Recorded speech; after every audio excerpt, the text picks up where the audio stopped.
पत्नीच्या आजारपणाचं कारण देत संजय दत्त महिनाभरासाठी पुन्हा येणार जेल बाहेर। संजयच्या सुट्टीचा निषेध करत आरपीआयची निदर्शनं।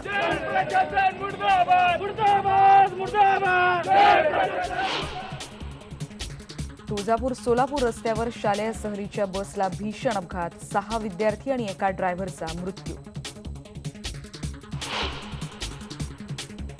लैंगिक अत्याचार प्रकरणी तेजपालच्या पोलीस कोठडीमध्ये 4 दिवसांची वाढ, एफआयआरमध्ये आणखी गुन्हे दाखल, शोमा चौधरीचाही जबाब नोंदवणं सुरू।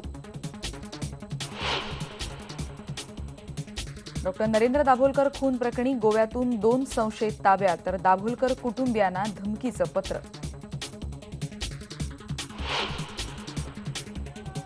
कोल्हापूरमध्ये टोल विरोधी आंदोलन पुन्हा तापलं, टोल विरोधी कृती समितीचं जिल्हाधिकारी कार्यालयासमोर ठिय्या आंदोलन।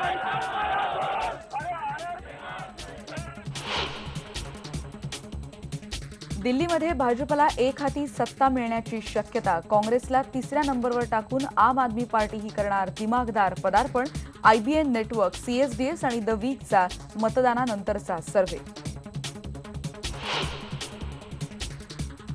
आणि एटीएममधून पैसे काढण्यासाठी पैसे मोजावे लागण्याची शक्यता, प्रत्येक ट्रान्झॅक्शनसाठी द्यावे लागू शकतात 6 रुपये।